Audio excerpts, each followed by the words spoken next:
Hello বন্ধুরা, তোমরা সবাই কেমন আছো? আশা করি খুব ভালো আছো। তো উচ্চ মাধ্যমিকের পরীক্ষা যে রুটিন দিয়ে দিয়েছে, অর্থাৎ যে টাইম ঘোষণা করে দিয়েছে, তো এই টাইম ঘোষণা করার পরেও কিন্তু অনেকের এখন পর্যন্ত টেস্ট পেপারটা সলভ করা সম্ভব হয়ে ওঠেনি। তো তার জন্য টেস্ট পেপারের একটি অংশ, অর্থাৎ দর্শনের ছোট্ট একটি অংশ, সম্ভবত এসি 244 নম্বর পৃষ্ঠা, এটা নিয়ে আমরা আজকে আলোচনা করব। এমসিকিউ এবং এসিকিউ, এর সাথেও আমরা বচনগুলো কী কী হতে পারে, লজিকগুলো কী কী আছে সেগুলো দেখে নেব, কোনগুলো গুরুত্বপূর্ণ। এছাড়াও এই পিডিএফটা তোমরা যদি পেতে চাও, তাহলে আমি শেষে একটা পাসওয়ার্ড বলবো এই পিডিএফটা ওপেন করার জন্য, ঠিক আছে? তাহলে সেটা পেয়ে যাবে। তাই ভিডিওটা প্রথম থেকে শেষ পর্যন্ত দেখবে। আর ভিডিওটা খুবই আকর্ষণীয় হতে চলেছে। এখানে দেখতে পাচ্ছ তোমরা অলরেডি যে এসএকিউ প্রশ্নের উত্তরগুলো এখানে করা রয়েছে, ঠিক আছে? তো ভিডিওটা খুব খুব খুব উপকার হবে, মানে আমি বলতে চাইছি তোমাদের এই ভিডিওটা খুবই উপকৃত করবে। তো আমরা যেটা নিয়ে আলোচনা করবো সেটা হচ্ছে দর্শনের একটি অধ্যায়। তো এখানে যেটা আমরা এমসিকিউ এবং এসিকিউ উত্তর এবং এছাড়াও ডিএকিউ প্রত্যেকটা বিষয় নিয়ে আমরা আলোচনা করবো এক পরপর, ঠিক আছে?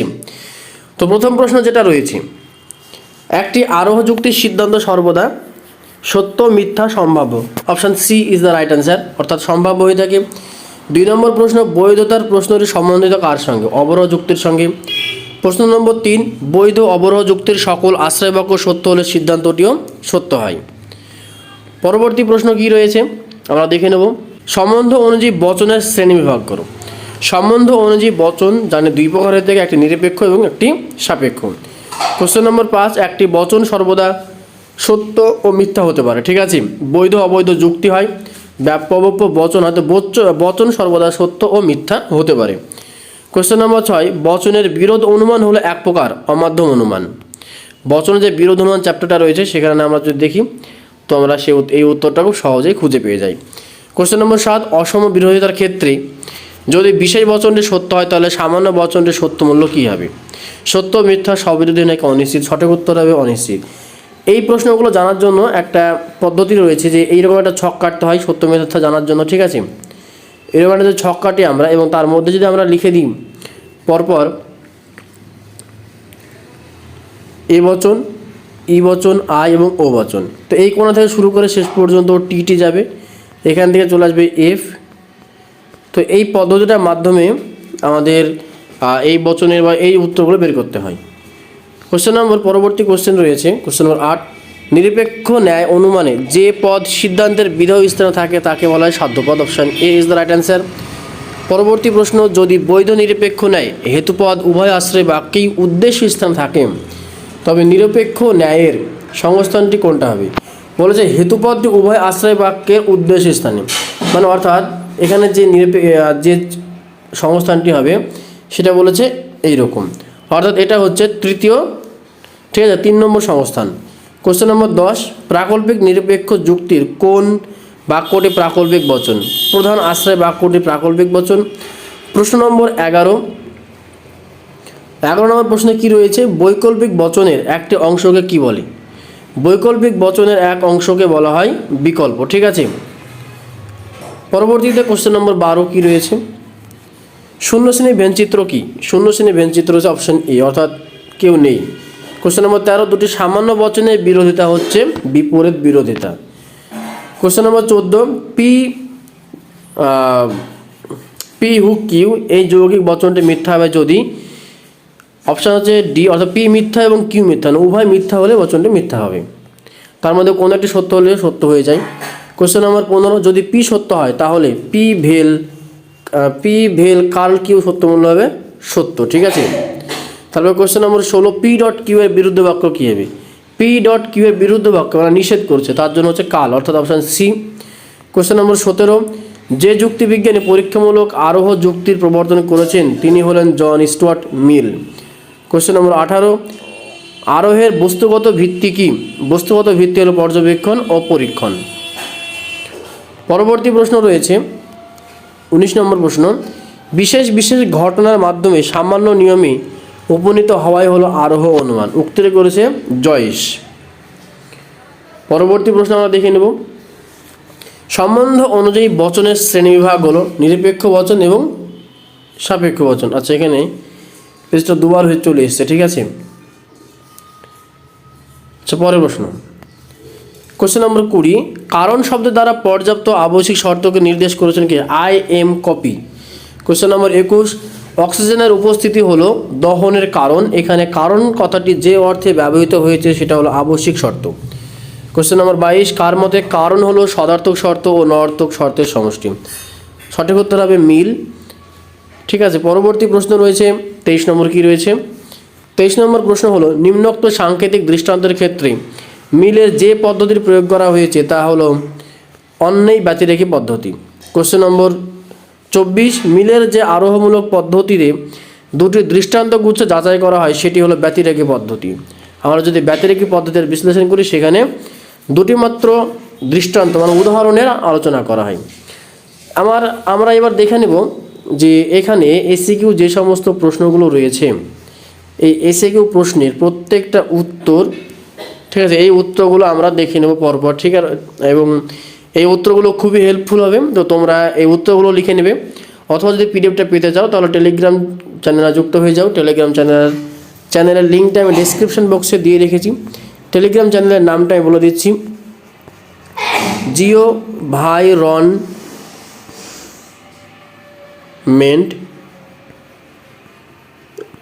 রিলেটেড। ঠিক আছে, জিও ভাইরনমেন্ট রিলেটেড। এছাড়াও আমি টেলিগ্রাম চ্যানেলের লিঙ্কটা ডেসক্রিপশন বক্সে দিয়েছি, সেখান থেকে তোমরা সরাসরি কমেন্ট যুক্ত হতে পারো। এছাড়াও ভিডিওটি যদি ভালো লাগে তাহলে অবশ্যই কমেন্ট করবে, কমেন্ট বক্স তোমাদের জন্য ওপেন রয়েছে। এবং এর পরবর্তী কী ধরনের ভিডিও চাইছো, সাজেশন চাইছো নাকি অন্য কোনো সেট চাইছো, তো অবশ্যই কিন্তু কমেন্ট বক্সে কমেন্ট করে জানাবে। ঠিক আছে, তো চলো আমরা পরবর্তী কোশ্চেনগুলো শুরু করি।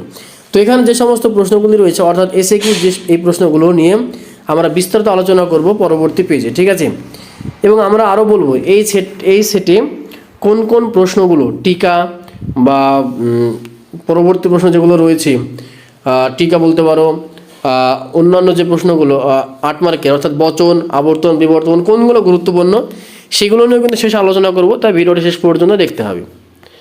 তো এখানে এই পেজটা হচ্ছে 244 নম্বর পেজ। এখানে ভুল করে 240 লেখা গেছে, এটা হচ্ছে 244 এবং এসি 244। কী রয়েছে? যুক্তির আকার বলতে কী বোঝো? যুক্তির আকার বলতে বোঝায় যুক্তির গঠন, বিন্যাস বা কাঠামোকে বলা হয় যুক্তির আকার।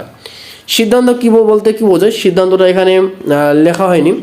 সিদ্ধান্ত হচ্ছে এক বা একাধিক আশ্রয় বাক্য থেকে, মানে একটা প্রধান আশ্রয় বাক্য থাকছে আর একটা অপ্রধান আশ্রয় বাক্য থাকছে। অনেক সময় কি হয়, একটা প্রধান আশ্রয় বাক্য থাকে সেখান থেকে সিদ্ধান্ত নিশ্চিত হয়, যেখানে আমরা বচন করে থাকি বা আবর্তন করে থাকি। আবার অনেক সময় কি হয় যে দুটি আশ্রয় বাক্য থেকে অর্থাৎ প্রধান আশ্রয় বাক্য এবং অপ্রধান আশ্রয় বাক্য দুটো থেকে কিন্তু আমরা সিদ্ধান্ত নিশ্চিত করে থাকি। অর্থাৎ সিদ্ধান্ত হচ্ছে আশ্রয় বাক্য, প্রধান আশ্রয় বাক্য বা অপ্রধান আশ্রয় বাক্য থেকে যা নিঃসৃত হয় তাই হচ্ছে সিদ্ধান্ত। আশা করি ব্যাপারটা বোঝাতে পেরেছি। বচনের বিরোধিতার আবশ্যিক শর্ত কি? আবশ্যিক শর্ত কি এটা একটু দেখে নেব আমরা। আবশ্যিক শর্ত হচ্ছে বচনের বিরোধিতার আবশ্যিক শর্ত হলো বিরোধী বচনের উদ্দেশ্য ও বিধেয় অভিন্ন হবে। বিরোধী বচনের উদ্দেশ্য ও বিধেয় অভিন্ন হলেও গুণ পরিমাণও কিন্তু পৃথক হবে। ঠিক আছে, মানে এখানে উদ্দেশ্য বিধেয় একই থাকবে কিন্তু গুণ আর পরিমাণের দিক থেকে অভিন্ন হবে। এটা হচ্ছে বিরোধিতার আবশ্যিক শর্ত। যেমন আমরা বিরোধিতার একটা ছকটা দেখে নিই। এই যে ছকটা দার্শনিকরা দিয়ে গেছেন, আমরা দেখি যে এখানে বিপরীত বিরোধিতা ছিল, এই দুই পাশে অসম বিরোধিতা, এখানেও তাই। এই দিক দিয়ে রয়েছে কি, আর এখানে রয়েছে অধীন বিপরীত বিরোধিতা, আর এখানে রয়েছে বিপরীত বিরুদ্ধ বিরোধিতা, এখানে আর একটা রয়েছে। তো এই চারটে বিষয় যদি মনে রাখতে পারে তাহলে দর্শন পরীক্ষা খুব ভালো হয়। পরবর্তী প্রশ্ন 3 নম্বর, কোনো লোক নয় রাজনীতিবিদ এর বচনটির অধীন বিপরীত বিরোধী বচন কী হবে? তো এর উত্তরটা হবে কোনো লোক হয় রাজনীতিবিদ। কেন হবে? আমরা যদি এটার বচন করি কোনো লোক নয়, অর্থাৎ প্রথম বচনটা ও দেওয়া রয়েছে, অর্থাৎ আমি যদি এখানে ছকটা তৈরি করি, অধীন বিপরীত বিরোধী হচ্ছে এই জায়গাটায়, এই বচনটাতে হয়, অর্থাৎ এখানে এই বচন, ই বচন, আই বচন, ও বচন, অর্থাৎ বচনটা দেওয়া আছে ও বচনে। ঠিক আছে, এখানে হচ্ছে কি বচনটা দেওয়া আছে ও বচনে, কারণ নয় রয়েছে কোনো, তাহলে অধীন বিপরীত হচ্ছে ও বচন এবং আই বচনের মধ্যে সম্পর্কিত, তাই বচনটা আই বচন হয়েছে। পরবর্তী প্রশ্ন রয়েছে কি, পরিপূরক শ্রেণী কাকে বলে? মূল শ্রেণীর বিরুদ্ধ শ্রেণী কি? মূল শ্রেণীর বিরুদ্ধ শ্রেণীকে মূল শ্রেণীর পরিপূরক শ্রেণী বলা হয়। তারপর অথবাদি রয়েছে, ভেনচিত্র প্রকাশ করো। প্রত্যেক বই প্রয়োজনীয় নয়, অর্থাৎ এই বচনটা ও বচন রয়েছে। তাহলে বচনটা হচ্ছে এখানে প্রথমে বাক্যটা লেখা হয়েছে, তারপরে বচনটা করা হয়েছে কোনো কোনো বই নয়, অপ্রয়োজনীয়, বচনটা ঠিক রয়েছে। বচনের বুলিয় ভাষ্য কি? এসপি নট ইকুয়াল টু 0, অর্থাৎ এসপি নট ইকুয়াল টু 0 যে বুলিয় ভাষ্যটা তৈরি হয়েছে সেটা হচ্ছে এইটা। খুবই গুরুত্বপূর্ণ, ভেনচিত্র থেকে প্রশ্ন আসবেই আসবে।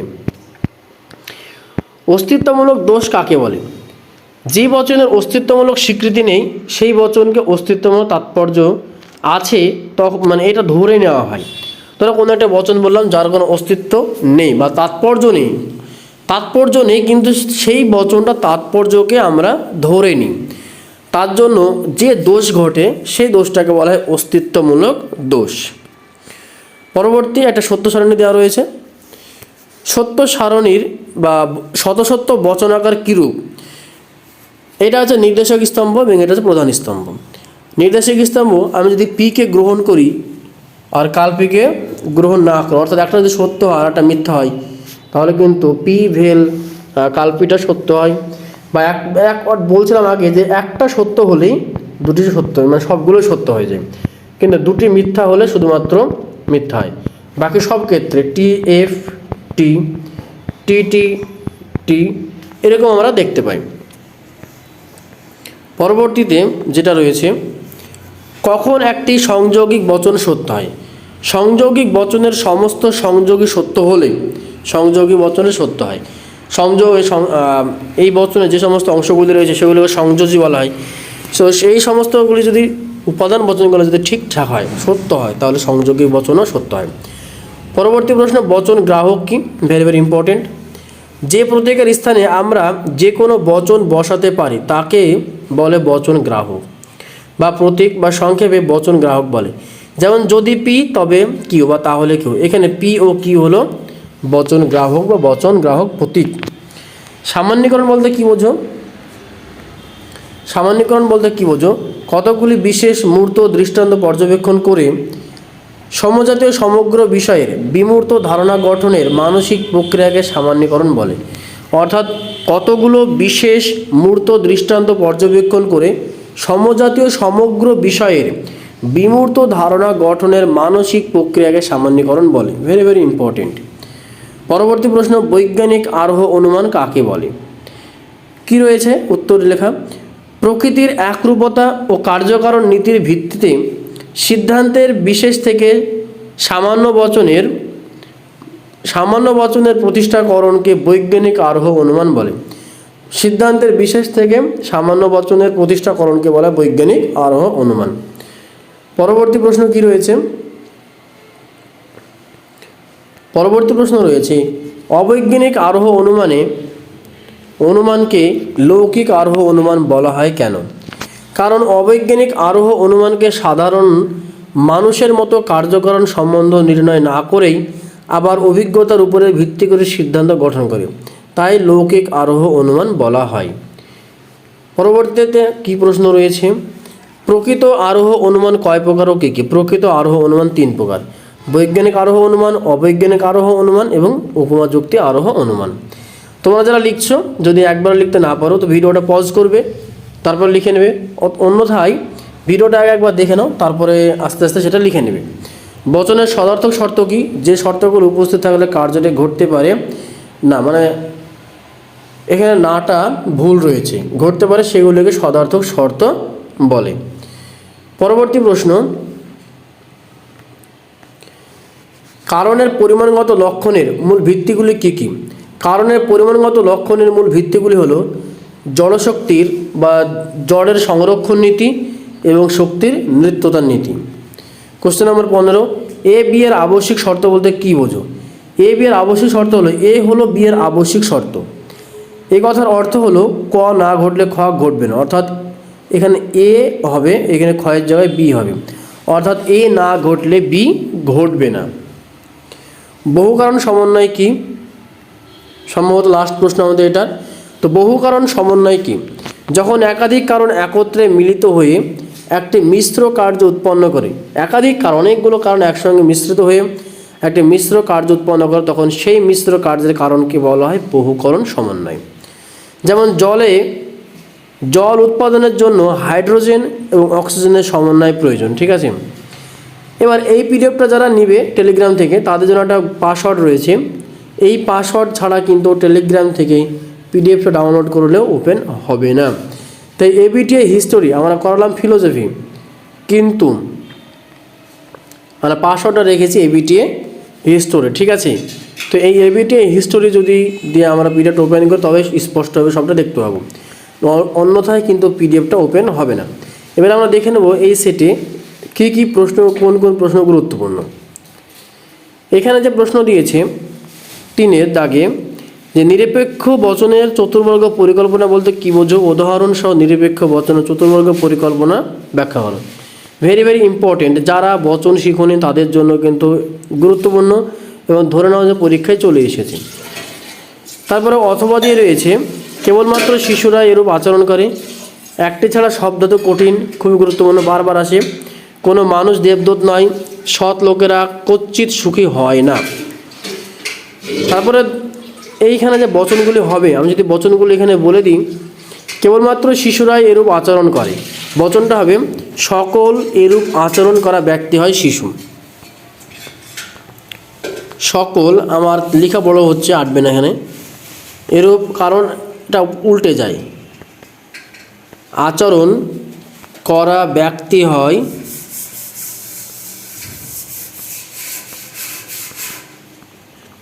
হয় শিশু, অর্থাৎ এই বচন। একটি ছাড়া সব ধাতু কঠিন, দুইটা কী হবে, একটি ছাড়া সব ধাতু কঠিন, এখানে হবে মানে কোনো কোনো ধাতু হয় কঠিন। আমি বচনটা বলে দিচ্ছি, আর লেখাটা অনেকটা বড় হয়ে যাচ্ছে। কোনো মানুষ দেবদূত নয়, কোনো মানুষ নয় দেবদূত, সৎ লোকেরা কচ্চিৎ সুখী হন না, কোনো কোনো সৎ লোক হন সুখী। বি নম্বর অফ কোশ্চেন আছে অমাধ্যম ও মাধ্যম অনুমানে পার্থক্য করো। এই বচনের সরল আবর্তন কি সম্ভব, অবশ্যই সম্ভব, ব্যাখ্যা করতে হবে। অথবাতে রয়েছে বাক্যগুলিকে বচনে রূপান্তরিত করে বিবর্তনের আবর্তন করো, বিবর্তন করতে হবে তারপর আবর্তন। কি কোশ্চেন রয়েছে, মানুষ প্রায় স্বার্থপর, এটা স্বল্প সংখ্যক লোক প্রকৃত জ্ঞানী, চকচক করে এমন সকল বস্তু শোনা নয়, কবিরা অনিবার্যভাবে সঙ্গীত ভালোবাসে। এই চারটেই গুরুত্বপূর্ণ। মূর্তি সংস্থান কি রয়েছে, মূর্তি সংস্থান থেকে অর্থাৎ সকল কুকুরা চতুষ্পদ, সকল চতুষ্পদ জীব হয় জন্তু, সুতরাং সকল জন্তু হয় কুকুর, খুবই গুরুত্বপূর্ণ। তো এগুলো দেখে নেবে। আর টিকার মধ্যে কি রয়েছে দেখে নেব আমরা, এবং সবচেয়ে গুরুত্বপূর্ণ সেটা আমরা মার্ক করব। যেখানে আচ্ছা আর কিছু টিকা, মিলের যে পদ্ধতিটি রয়েছে, মিলের সহপরিবর্তন পদ্ধতি ভেরি ভেরি ইম্পর্টেন্ট, এটাই সাজেশান হিসেবে ধরে নাও, এটা ধরে নাও যে 90% কমন থাকবে, ঠিক আছে। এই মিলের সহপরিবর্তন পদ্ধতিটা 90% তোমাদের জন্য কমন থাকছে 2024-এর উচ্চ মাধ্যমিকে। তো এই ছিল আজকের ভিডিওটা যদি ভালো লাগে তাহলে অবশ্যই ভিডিওটা শেয়ার করে দেবো, চ্যানেলটা সাবস্ক্রাইব করে সঙ্গে থাকবে, এবং এর পরবর্তীতে আমাদের আরও একটি সেট আসবে দর্শনের, ঠিক আছে। তো ততক্ষণ ভালো থাকুন, থ্যাংক ইউ সো মাচ।